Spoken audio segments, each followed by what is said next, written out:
현대인들은 모두 각자의 위치에서 바쁘게 살아갑니다. 그들이 바쁘게 살아가는 이유는 크게 다르지 않을 겁니다. 자신의 발전을 위해 혹은 가족을 위해서, 어쩌면 우리 대한민국의 발전을 위해서일 수도 있습니다. 12월 3일도 평소와 다르지 않았습니다. 한동훈 전 대표 또한 바쁘게 하루를 보내고 있었죠. 성장, 저출산, 경제, 교육, 이 문제는 하나의 회의입니다.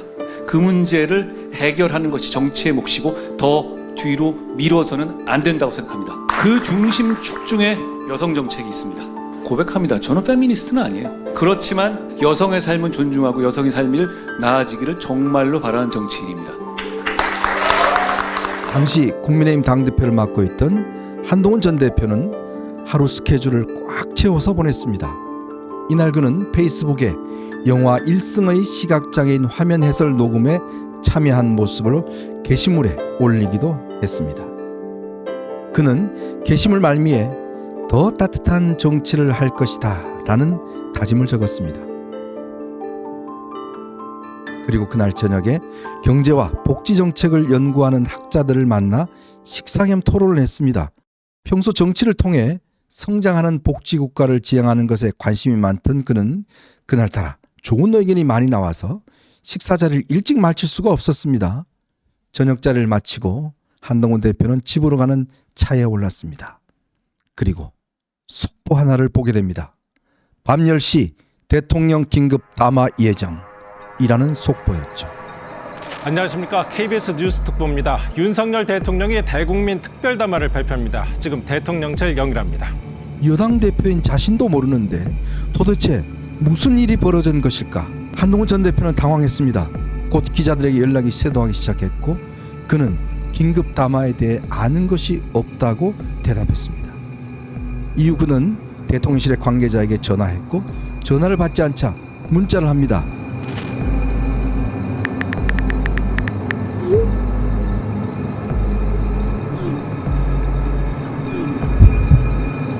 얼마 전 민주당이 전례 없는 예산 삭감 폭주가 떠오른 한동훈 전 대표는 다시 문자를 보냅니다.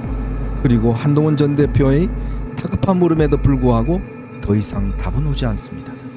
찝찝한 기분으로 집에 도착할 무렵이었던 22시 23분경 대통령의 담화가 시작됩니다. 종북 반국가 세력들을 일거에 척결하고 자유 헌정 질서를 지키기 위해 비상계엄을 선포합니다.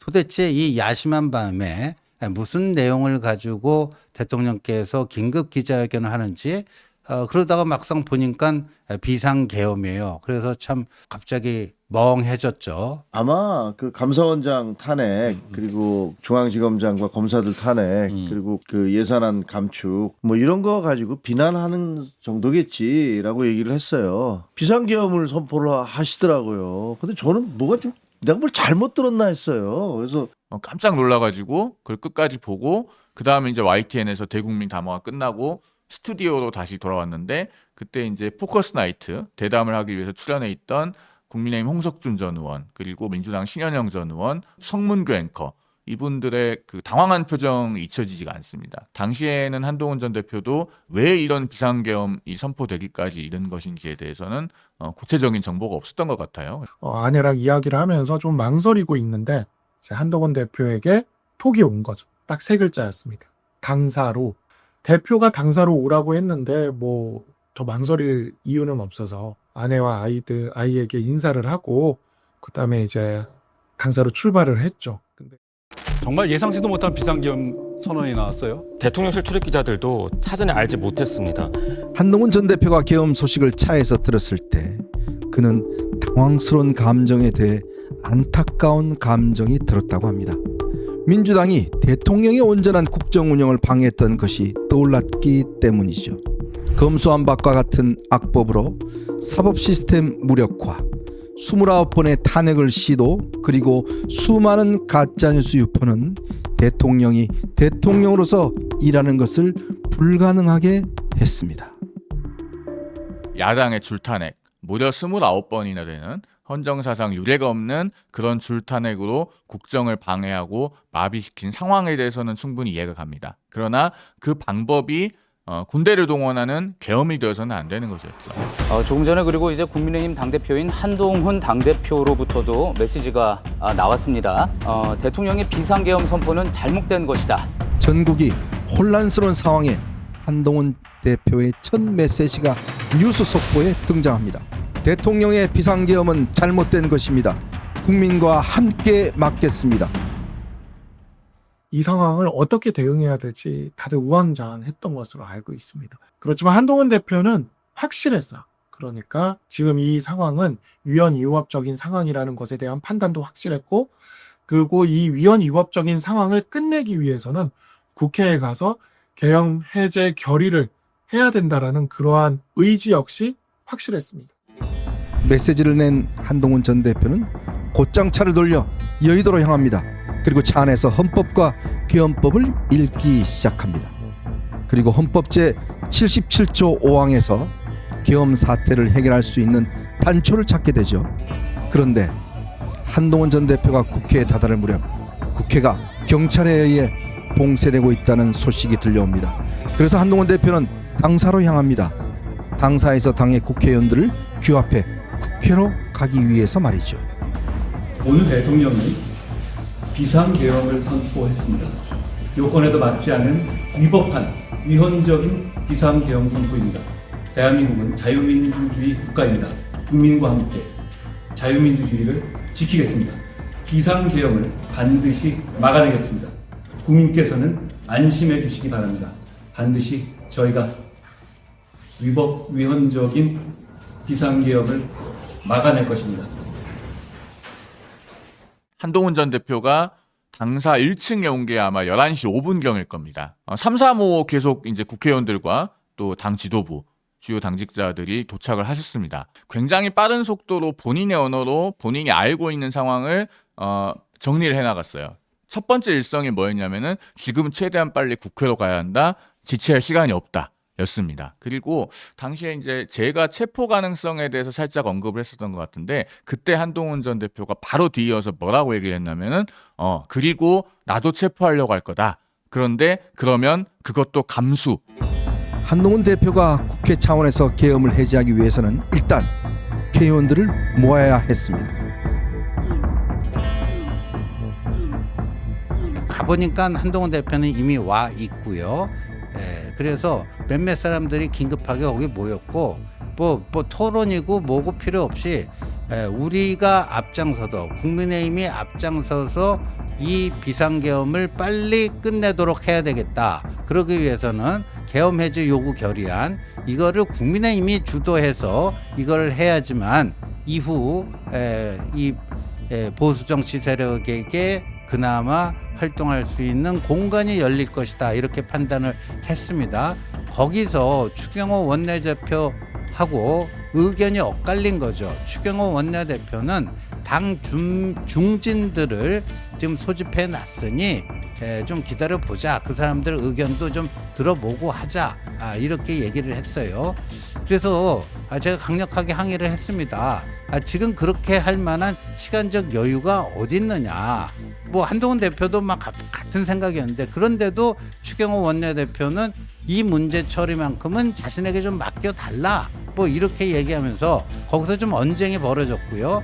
그런 상황에서 국회가 봉쇄가 된 줄 알았는데 다시 출입을 부분적으로 터주고 있다라고 하는 연락이 와서 그럼 바로 가자 해서 한동훈 대표와 이제 국회의원들은요 국회 본관으로 가게 되는 겁니다.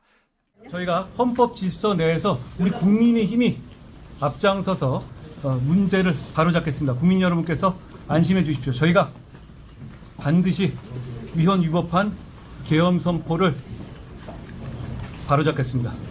그래서 저희가 지금 국회로 이동합니다. 그때 이제 대표가 그 생각을 했다라고 했습니다. 그러니까 내가 아니더라도 당 대표가 누가 했더라도 더 잘할 수 있었을 거라고 나는 생각하는 부분도 있다. 다만 이 계엄이 터졌을 때 이 계엄을 막기 위해서는 나 한동훈이어야 된다. 그래서 대표가 저희한테 내가 어떤 수사를 활용해서 얘기하는 거는 별로 좋아하진 않지만 그 본청으로 넘어가는 횡단보도를 건너면서 들었던 생각이 아, 역사가 나에게 말을 걸고 있구나. 그리고 나 정치인 한동훈이 해야 되는 이 역사적 사명, 그리고 국민의힘이라는 여당 대표로서 할 수 있는 가장 큰 역할이 지금 이 횡단보도를 건너서 계엄 해제 표결을 할 수 있도록 본인이 앞장서는 거라는 말을 저희들 앞에서 이제 담담하게 해주셨는데 저는 그 부분이 계속 머리에 맴돌더라고요. 그러니까 이게 다들 굉장히 비장한 마음으로 걸어갔던 기억이 납니다. 다들 비장한 마음이었고, 왜냐면은 이 비상계엄의 상황이라고 하는 것은 결국에는 군대의 무력이 동원되는 거였고, 그리고 이미 국회가 경찰력에 의해서 봉쇄되고 있는 상황이었고, 저희가 아마 그 국회 도서관 쪽 문으로 갔을 때 얼마 지나지 않아서 상공에 헬기가 뜬 것도 목격을 했었거든요. 군 헬기가 뜬 것도 목격을 했었고, 아무튼 그런 상황이었기 때문에 어떤 일이 벌어질지는 사실 그 당시로서는 예상할 수 없는 거였죠. 그런데 국회 도서관 쪽 회전문 또한 경찰이 출입 통제 중이었다고 합니다. 다 공무집행방해입니다. 이 계엄 자체가 위헌 무효입니다. 빨리 개방하세요. 누구 할 것도 없이 그런 목소리가 나왔어요. 국회의원들이 먼저 들어가는 것이 중요하니까 국회의원이 아닌 사람들은 좀 더 뒤로 빠지자. 그렇게 해서 제가 잠시 뒷줄로 나왔었는데 일군의 국회의원들이 통과를 하다가 그 줄이 끊어집니다. 경찰 상부에서 이걸 다시 정확하게 막으라라고 하는 지시가 내려왔겠죠. 그래서 그 문을 한동훈 전 대표가 당시 이제 지키고 있던 국회 경비대원에게 정말 이럴 겁니까? 라고 해가지고 통과를 해서 일군의 국회의원들이 들어가는데 성공했었지만은 그게 어느 순간 끊겨요. 제가 거기 가니까 제가 보는 앞에서 줄이 끊겼거든요.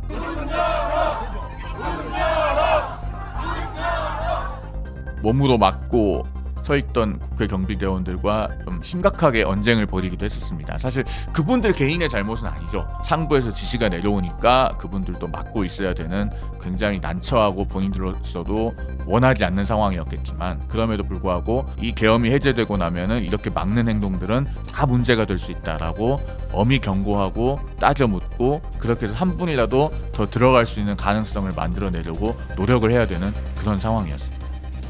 그리고 잠시 후 한동훈 전 대표는 페이스북에 글을 하나 더 올립니다. 아유 대표님. 국회 차원에서 계엄 해제 요구할 것입니다.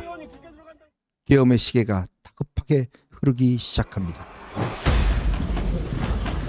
계엄과 동시에 계엄사령부 포고령 1호가 나왔습니다.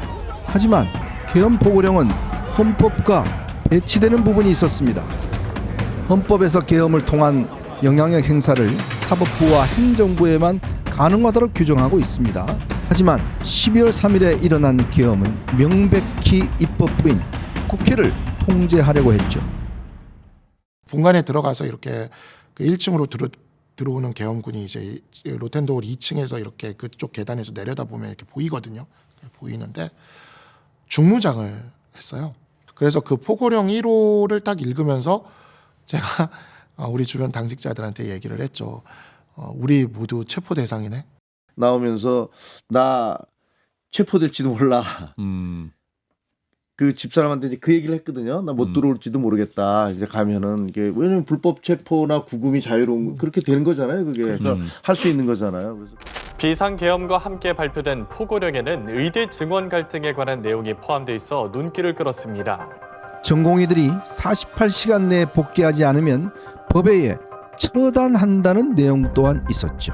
한동훈 전 대표는 계엄 포고령을 읽으며 참 당혹스럽다고 합니다. 민정수석실에 법률가들이 모여 있는데 이렇게 기본적인 것을 스크린하지 않고 계엄 포고령이 작성되었다니. 그래서 그는 이번 계엄이 비이성적인 생각에서 비롯된 것이라고 생각했다고 합니다. 한동훈 전 대표와 일행은 국회 당대표실로 갑니다. 하지만 계엄군이 계속 들어오고 있는 상황이었고 빠르게 계엄을 해제했기 때문에 곧 장소를 본회의장으로 옮기죠. 올라오면서 한동훈, 이재명, 우원식 국회의장. 이런 얘기들을 했다는 거예요. 그 군인들이 예. 어떻게 보면 국회의장하고 여야당의 대표를 이렇게 찍어서 얘기를 했다는 걸로 봐서는 그게 그리고 이제 들어오는 게 지금 보시다시피 당 대표실 쪽으로 이제 들어오고 있었잖아요. 예. 정책위 의장 방을 유리창을 깨고 의장 못 들어오니까 막아놓으니까 의장 그걸 유리를 깨고 이제 그걸로 진입을 해서 예. 그쪽으로 밀고 들어왔거든요. 그리고 몇 분 후 간발의 차이로 계엄군들이 국민의힘 정책의장실 창문을 깨고 당대표실로 진입합니다. 그리고 훗날 조지호 당시 경찰청장에 대한 공소장에서 한동훈 체포조가 그 시각 활동을 하고 있었다는 것이 밝혀지죠. 체포될 것이고 잡히면 죽을 수 있다. 절대 잡히면 안 된다고 들었다는 겁니다. 다만 한 전 대표는 그대로 국회로 향했고 계엄 해제 요구안 표결이 이루어지는 본회의장에 머물렀습니다. 계엄 해제를 요구하기 위해서는 151명의 의원이 필요합니다. 당시 한동훈 전 대표가 본회의장에 들어갔을 때 민주당 의원들 숫자는 대략 100명 안 된 숫자였고 국민의힘 의원들은 18명이었다고 합니다. 한동훈 전 대표는 국회로 진입하려고 해도 출입이 막혀 있다고 하는 의원들에게 담을 넘어서라도 진입해야 된다 설득을 합니다. 하지만 내부 혼선으로 인해 의원들이 모이는 것은 쉽지 않았습니다. 그 당시에 처음에는 국회로 오라고 공지를 했다가 국민의힘 당사로 변경을 하고 한동훈 전 대표 측에서는 이제 뭐 우재준 의원이라든가 뭐 주진우 의원이라든가 등등을 통해서 계속 국회로 모이려고 그 단톡방에 공지를 했음에도 불구하고 당사로 모이려고 해서 국회에 많은 숫자의 의원들이 모이지 못하게 되는 한 원인으로 작용한 것이 아닌가 그렇게 보여지는데요. 그 시점에 야당 대표도 아니고 여당 대표 더군다나 법무부 장관 출신의 법률가인 여당 대표가 이것은 불법 계엄이라고 명확하게 다시 한번 군은 여기에 부역하지 말라라고 메시지를 낸 것은 그걸로 인해서 그날 밤에 국회에서 사망자 또는 중대한 부상자가 나오지 않고 사태가 종료되는 데 큰 역할을 했다고 생각합니다. 우여곡절 끝에 계엄 해제 요구 가결을 위한 151명의 의원들이 모입니다. 그 국회 숲이 있어요. 밤이니까 잘 안 보이잖아요. 밖에 있다가 숲에 숨어 있다가 밖에서 계속 체크하는 거죠. 지금 생각해도 의아한 지점인데 우리 당은 사실 진짜 아무도 몰랐어요. 다음 날 우리 당이 이재명 대표를 규탄하는 국회의원 원외 당협위원장 합동 집회가 있었습니다. 그래서 우리는 어찌 보면 계엄이 선포되고 나서 국회의사당에 들어가는 그 과정이 굉장히 엄숙하고 진지하고 그 국회로 들어가는 과정을 찍은 사람이 아무도 없는 거예요. 나중에 이제 그 영상도 기자님들한테 우리가 그 영상들을 받았어요. 우리가 국회로 들어가는 그 뭐 횡단보도를 건너고 하는 그런 영상들을 기자분들한테 받았지 우리는 그때 그거를 찍는다는 생각조차도 못하고 있었고 민주당 쪽은 그 담을 타고 넘는 것도 사진으로 찍고 영상으로 찍고 그 순간순간을 다 영상으로 해가지고 라이브로 하고 그런 거든요. 그래서 계엄을 대하는 자세도 우리 당의 정치인들이나 의원들은 진짜 모르는 사람들이 당하는 그런 모습이었는데 민주당은 굉장히 여유 있고. 국민 여러분, 지금 국회로 와 주십시오. 우리의 힘만으로는 부족합니다. 국회를 지켜주셔야 합니다. 다 방송 생중계하고 그러니까 우원식 의장이나 이재명 대표가 마지막에 등장했다라는 것 이러한 부분들도 계엄 해제를 푸는 데 역할을 했다고는 하지만 우리 한동훈 대표에 비해서는 최소한 대담했다라던가 담대하거나 뭐 아니면은 좀 더 책임감 있는 모습을 보여줬다라는 생각이 들지는 않습니다. 한준호 의원 차를 타고 저쪽에 도서관 근처에 그 숲이 있어요. 숲에 서가지고 그 담장 뒤에 숨어서 저는 이제 또 기다리는 게 3명이니까 148명이 모이는 순간 들어가자. 23시경 담을 넘어서 국회에 들어왔던 이재명 대표는 체포될 위험 때문에 국회 풀숲에 숨어 있다가 새벽 0시 56분에 국 본회의장에 뒤늦게 들어옵니다. 비상계엄 해제 요구 결의안을 수정합니다. 제안 설명은 그렇게 0시 49분 국회 본회의가 개회되었고 1시 1분 국회 본회의장에 있던 190명의 의원들은 만장일치로 계엄 해제 요구안을 통과했습니다. 본회의장에 있던 국민의힘 의원 18명도 모두 찬성표를 던졌습니다. 그 결과를 말씀드리겠습니다. 재석 190인 중 찬성 191으로서 비상계엄 해제 요구 결의안은 가결되었음을 선포합니다.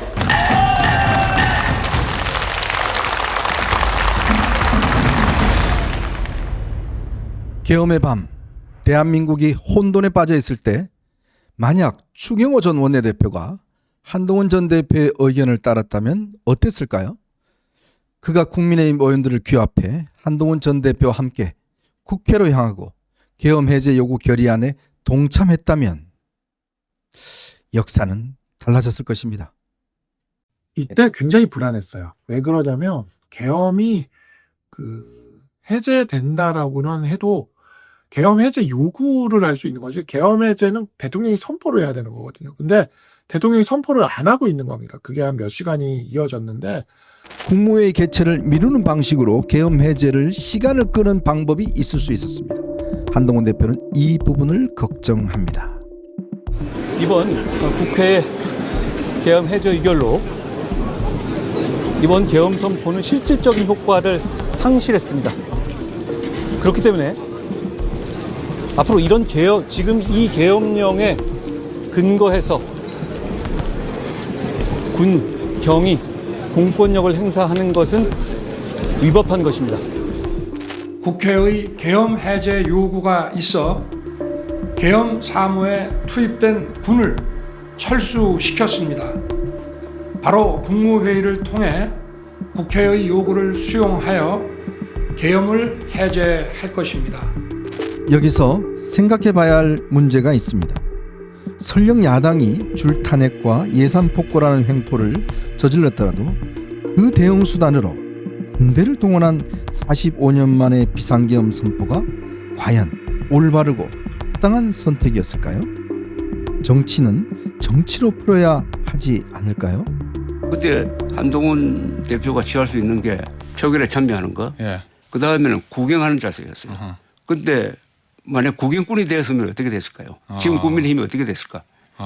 국민의힘이 한동훈 대표 말고 구경꾼이 되었든지 아니면은 탄핵 표결에 반대를 했으면 어떻게 됐을까요? 지금 국민의힘이 어떻게 됐을까요?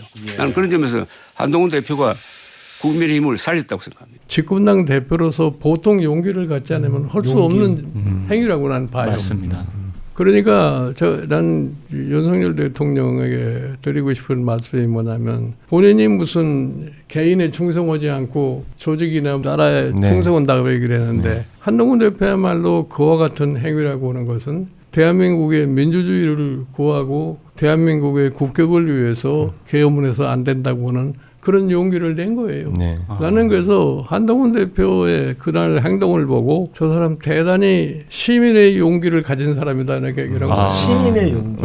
시민의 용기. 근데 그런 용기가 있는 사람이 국민의힘에 누가 있었어요? 한동훈 대표를 능가할 만한 인물이 지금 국민의힘에 난 존재하지 않는다고. 그래도 잤어요 저는 얼마 있다가. 계엄 선포한 걸 보시고 주무셨어요? 그 한동훈 대표 역할이 컸어요. 안심하라고 뭐 국민과 함께 맡겠다고 하는 거 보고 아이고 됐구나 이제. 그러고 주무셨어요? 그러니까 이번에 한 대표가 잠을 자게 해줬어요. 계엄 발표하자마자 여당 대표가 저렇게 나오니까 안심이 되더라고요. 그러셨습니까? 윤석열 대통령과 20년 함께 일한 한동훈 대표 입장에선 인간적 고민이 컸을 겁니다. 배신자라는 비난을 감수해야 했기 때문이죠. 그러나 그에겐 사적 관계보다 국민이 먼저였기에 행동할 수 있었습니다. 저는 윤 대통령님과 오랜 세월을 같이 겪었죠. 그 과정에는 대통령님이 어려울 때 그리고 제가 어려울 때 서로 의지하면서 겪었고 좋은 기억들이 참 많습니다. 우리가 서로 풍파를 많이 겪었거든요. 밖에서 잘 모르시는 그럴 때마다 많이 지켜주고 서로 도와줬던 관계였습니다. 그러다 보니 저도 최근 1년간 그리고 이 계엄을 거치면서 인간적으로 대단히 고통스러웠습니다. 왜 안 그랬겠습니까? 우리가 겪어온 세월이 참 길거든요. 대통령이 한 계엄을 여당의 대표가 가장 앞장서서 막은 것 괴로웠습니다. 그렇지만 일단 그걸 막자는 생각이 먼저였고요. 그 선택에 후회가 없습니다. 그 이후에 제가 좀 힘들어졌잖아요. 여러 가지로. 그건 또 세상에 공짜가 어디 있습니까? 저는 그렇게 생각해요. 그거에 대해서 담담히 받아들일 생각입니다.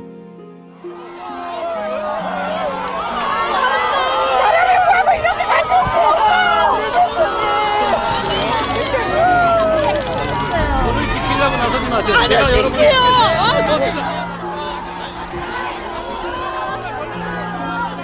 이러한 일도 이제 과거가 되었습니다. 이제 필요한 것은 통합과 치유의 시간입니다. 갈라진 대한민국, 위기에 처한 대한민국, 누가 구할 수 있을까요? 이제 이 문제를 고민할 때가 된 것 같습니다. 과연 어떤 리더십이 대한민국을 구할 수 있을지 이제 판단해야 될 시기가 아닌가 생각이 듭니다.